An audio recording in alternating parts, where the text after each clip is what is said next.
এই যে বিতাড়িত স্বৈরাচার আওয়ামী লীগ এবং তাদের যে বিদেশি প্রভু যারা আছে, তাদের এই প্রচেষ্টাকে আমাদেরকে নস্যাৎ করতে হবে, অবশ্যই নস্যাৎ করতে হবে।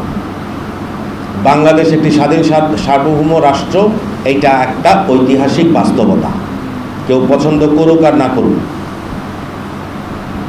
বাংলাদেশ আমরা স্বাধীন হয়েছি এক দেশের হাত থেকে গিয়া আরেক দেশের করতলগত হওয়ার জন্য নয়। একটি স্বাধীন সার্বভৌম রাষ্ট্র হিসাবে যথাযোগ্য সম্মানের সাথে মাথা উঁচু করে বিশ্ব দরবারে দাঁড়িয়ে থাকার জন্য আমাদেরকে যা করার করতে হবে। এখন এই নির্বাচনটা কিন্তু ওদের জন্য একটা লিটমাস টেস্ট হয়ে গেছে, আওয়ামী লীগ এবং তাদের বিদেশি প্রভু যারা আছে তাদের জন্য। এই টেস্টে তারা যাতে ফেল করে সেজন্য আমাদেরকে যা করার করতে হবে।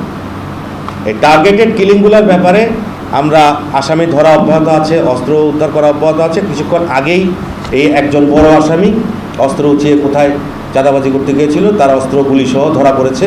বাকি আসামি এবং অস্ত্র উদ্ধারের প্রচেষ্টা অব্যাহত আছে। আশা করি আমরা বিকাল বা সন্ধ্যার মধ্যে আপনাদেরকে বেশ কয়েকটা সুখবর ইনশাল্লাহ দিতে পারবো। নানা রকমের বাহিনী আছে, নানা রকমের বাহিনী, এই বাহিনী ওই বাহিনী। তো আমরা বলছি যে আমার চট্টগ্রাম মহানগরীতে পুলিশ বাহিনী ছাড়া অন্য কোনো বাহিনী থাকতে পারবে না। সাজ্জাদ বাহিনী, লালটু বাহিনী, পল্টু বাহিনী, এই সমস্ত। তা আমার অফিসারদেরকে আমি নির্দেশ দিয়েছি এই সমস্ত বাহিনীকে নির্মূল করতে হবে।